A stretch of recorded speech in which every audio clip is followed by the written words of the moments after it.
Hey guys, it's happening. The sewing machine is out. And I am really chuffed, really, because I haven't had the opportunity to do any little project like this, and I always enjoy them so much. So what I'm doing is I'm making, yes, those are drops of blood, well spotted. I pricked myself on a pin and I decided to do a little Snow White vibration input into this bag, because this will be the bag in the end for the ceremonial Della Rocca and the Kabbalistico tarots together. And maybe there will be some interesting crystals going in there as well, and all sorts of good stuff. So my challenge really, other than getting the construction of this thing done properly, as you can see, I am stitching patches with an elephant and a camel, like so, onto what used to be a linen tablecloth, quite old, for the front side.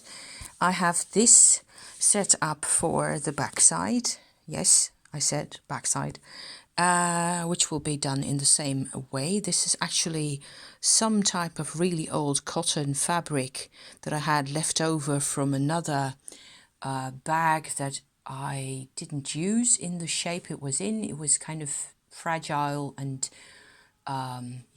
quite it's kind of vintage Afghanistan material, really pretty, but I've taken it all apart and I've used the embroidered piece, so the other side of this, the front side of that bag, as a little cloth that has a couple of special items on it, so I can actually look at it and enjoy it.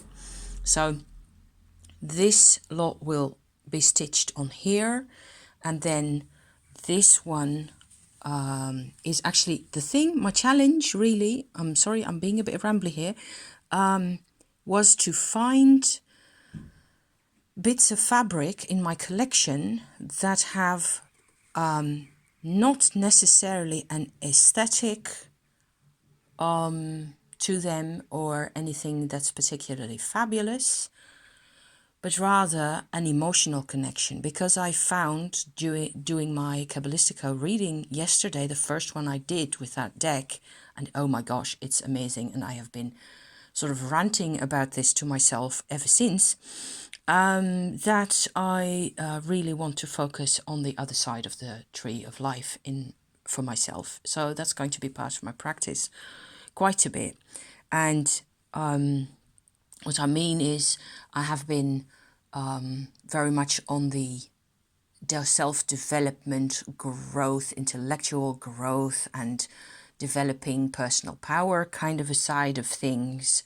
And I am choosing now to move towards the other side, which has to do with connection and emotion and, I suppose wisdom even. So that's, if you're into Kabbalah, you'll know what I mean. If you're not into Kabbalah, check it out, because it's really such cool material.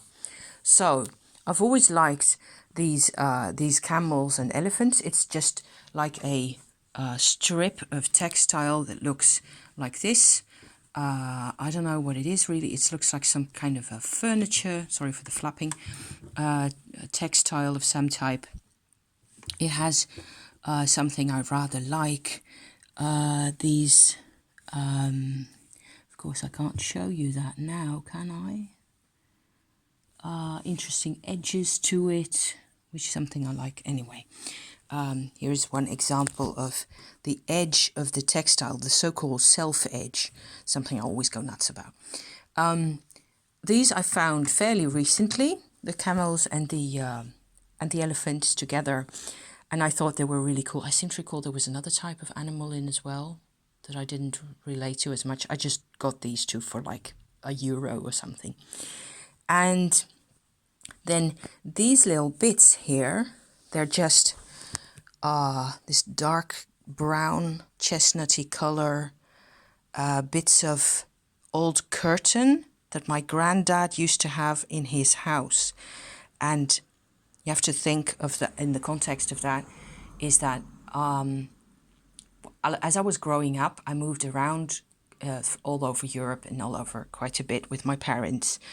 And my granddad's apartment in the east of Amsterdam was one of the very, very few stable places that I knew, really. So all these little bits together, there's a couple of bits over in total. That's all I've got left of this curtain that I suppose I inherited from my granddad when he passed away.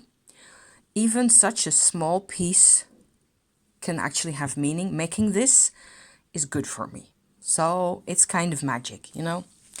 And this material, this fabric, is very thin cotton. It's what I'm going to use for the lining. It is, I have used this before. See how cute that is? It has like little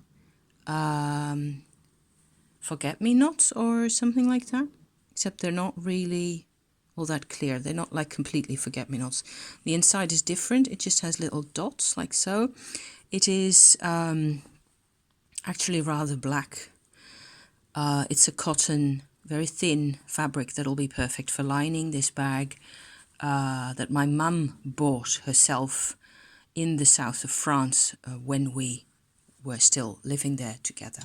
So I've always felt a bit icky about using this, and now it's just perfect because now I'm, you know, ready to deal with this all. So this will go on the inside of all this, and I'll have to do a bit of juggling.